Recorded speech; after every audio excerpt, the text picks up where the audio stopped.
Today we're going to talk about the TMC2226 on the BigTreeTech SKR Pro version 1.2.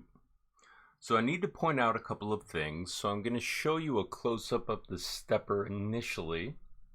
So as you can see on the top of the stepper, we have a potentiometer. We're never going to use that. And these pins we don't need to use on the actual board. But in the bottom left-hand corner over here, we have our enable pin. We need to know where that is so that we can hook this up. So what I'm going to do is I'm actually going to go over to the website for the SKR Pro version 1.2 and show you where you can actually find the information on this. So I'm going to go over to the browser in just a second, and I'm going to show you what it looks like. So what we have here is in our browser the actual GitHub page for BigTreeTech. So it says Pro version 1.1. We're actually going to change that. And what we're going to do is we're actually going to go to the SKR Pro version 2. So it's 1.2 down here. And we have various things that we can check. So we can go to the manual first of all and see what we have here. So here's the manual. Inside this manual, it'll show us the information about the board. It'll also talk about its particular changes that they've made. But I'm going to scroll down kind of fast for a second, and I'm actually going to find, first of all, remember that when you run your stepper, you actually want to run it on VCC power. I just wanted to point that out because your stepper will not work right if you do not, so that means direct power. And then down here, they actually showed the board and where the steppers are. Now note the actual jumpers. We're going to have to change that. So let's see what we can find for information. So the first thing we come on is step dir mode. We're not going to use that because this stepper is UART. So we're going to have to find UART next. So if we scroll down, it says UART mode, and then it says when using UART mode to short the needle in the red box with the jumper caps. So this is kind of important. So as you can see, it says the little red square around what we're using. So that's what we're going to use for UART mode on this stepper. So I'm going to set this up for the X stepper, and I'll show you that right now. So we're going to go back over to the board, and on the board what we're going to do is we're going to pop out the actual jumpers, because these are for spy mode, and we're not using spy mode. So once those are out, we're going to insert it on this jumper right over here and push it down. So now we're configured for that. Next, we're going to look at the bottom of the stepper, and as you can see, it's got 2 extra pins. That's going to be used for our sensorless homing and also watching the current levels. So I'm going to align this up over the jumper pins, or the female pins, excuse me, and I'm then going to apply a little bit of thumb pressure and put that in place. Now that that's in place, remember that the reason that I showed this one is because you need the cooling fins normally when you're running, and a fan for safety. You don't want to overheat your steppers because it can become expensive. So now that we're set up there, we also need to set up the power. So right now the system is de-energized, meaning it's unplugged. So I'm going to work on it over here. So as you've noticed, we have our motor power here, and then we have our direct power for the board logic. We need to hook that up. So in order to hook that up, we need to actually connect the power cables. And the power cables, I've marked the bolts with red and black for voltage and ground. So I'm going to slide that in, and I'm going to tighten that down. Then I'm going to do the same for the ground side of the circuit. And that's the power for our steppers. Now let's do the board logic. So it's the same process.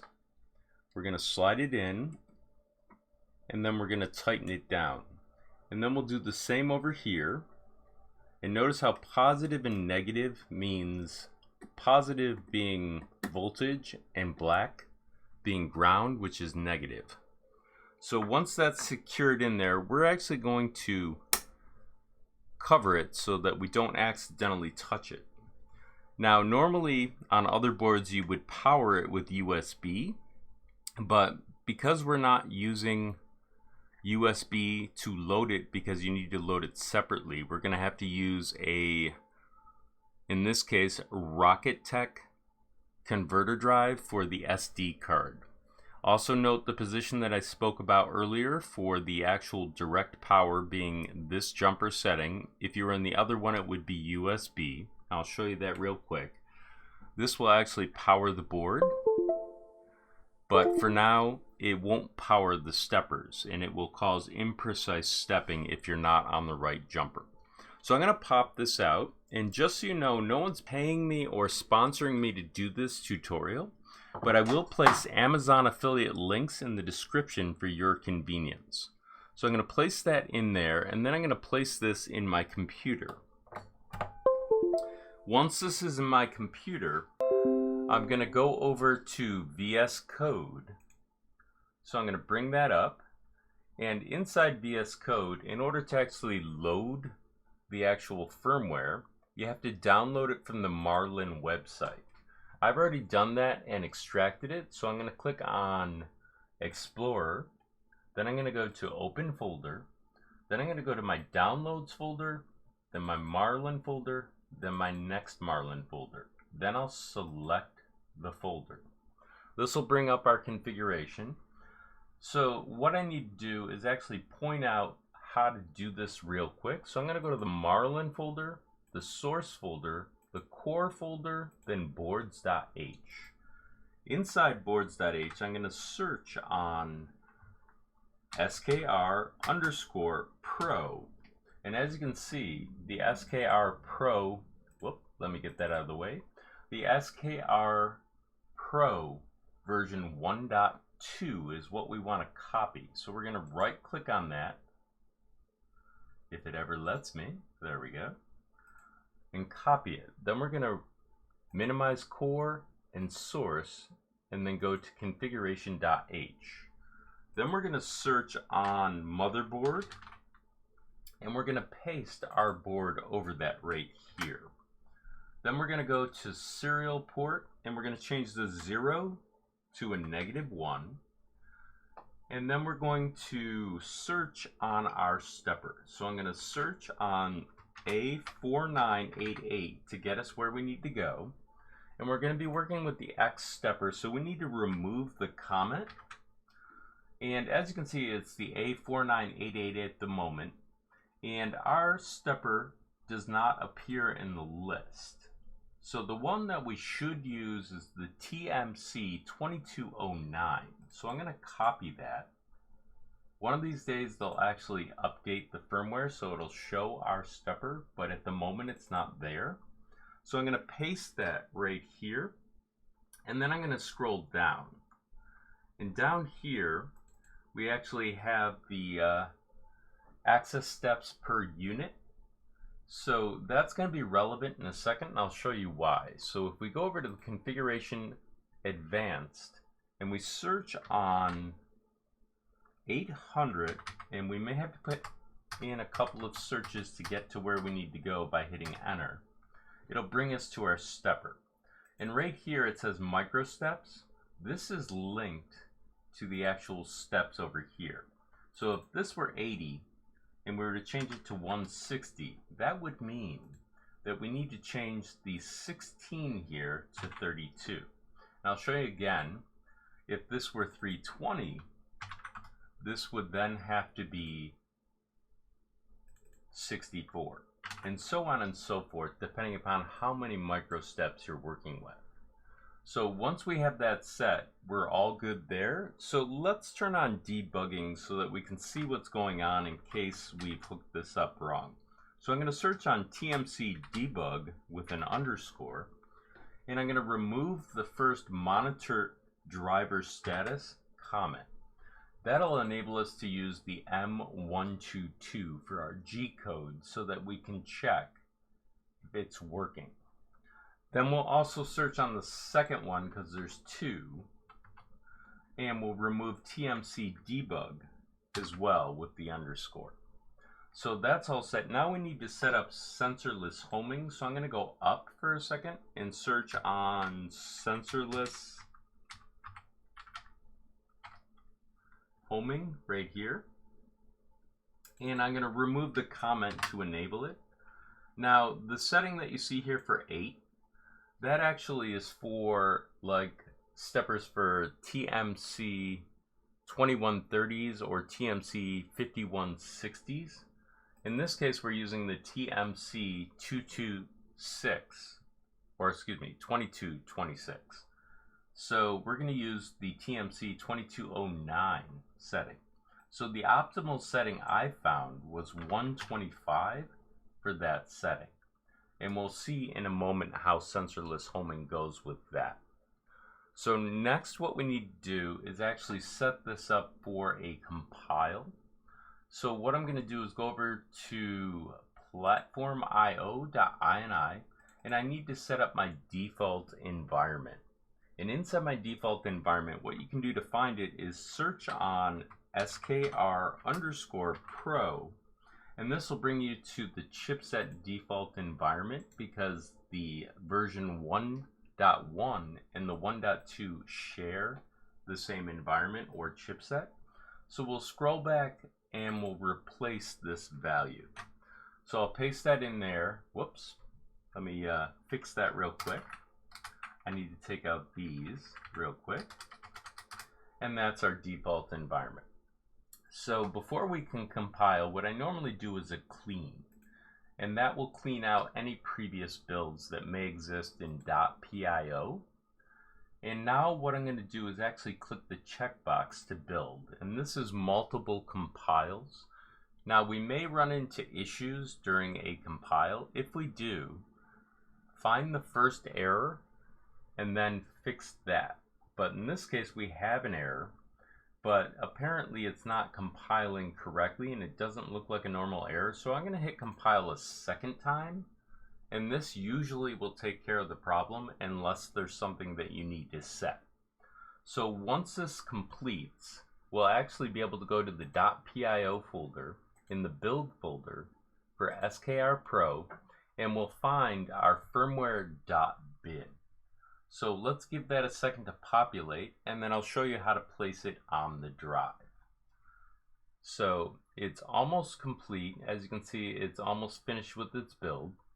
So down here we have firmware.bin. So we're going to right click and we're going to go to reveal in File Explorer. Inside here we're going to right click again and we're actually going to send it to our D drive, which is the one that we connected earlier, and we'll check on that. So as you can see, there's firmware.cur.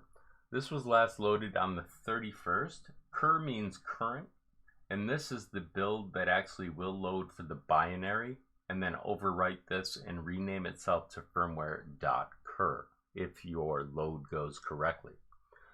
So what we'll need to do is actually go back to the workbench, and on the workbench we're going to actually remove the drive and we're going to place this inside of here.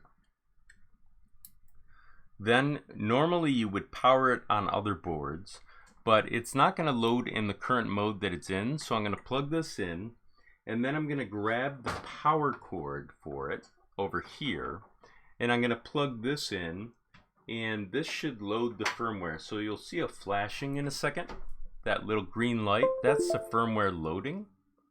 So once that's complete, what we can do is then go over to Pronterface to test it.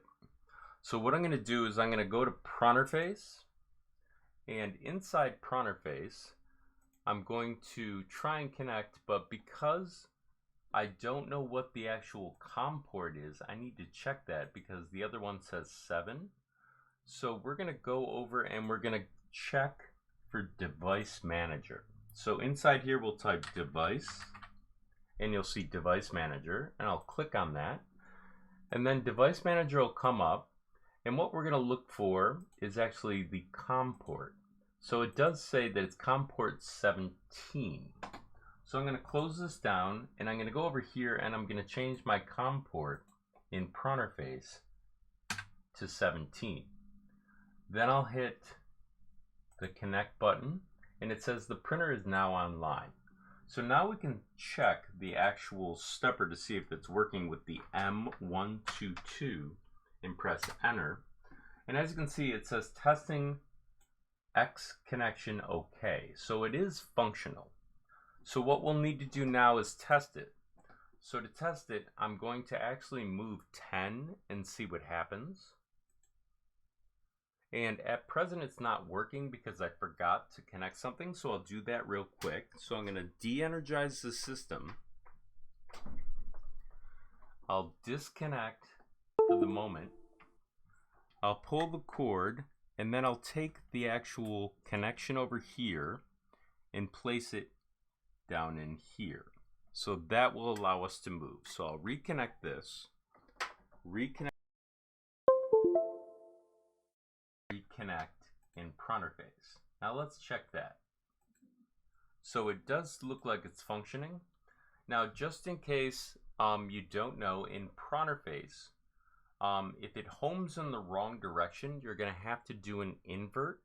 So what I'm going to do is show you something real quick after I do a home. And so let's try that real quick. So I'm going to home,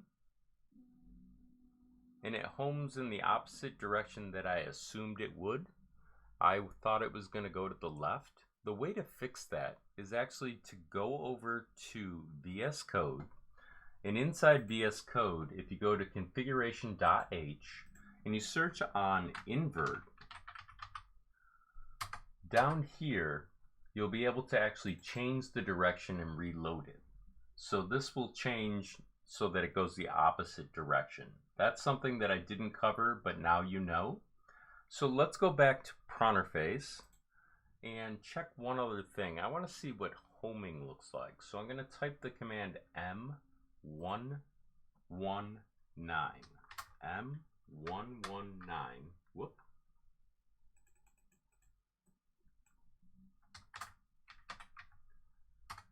So as you can see, right now it says open.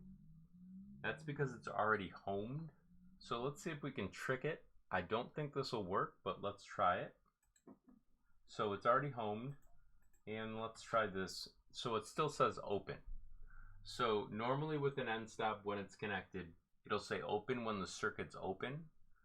But in this case, because the type of chip we're using, it senses the actual overcurrent when it can't go any further, and then allows the stepper to stop by sending a signal as if it's reached the end stop.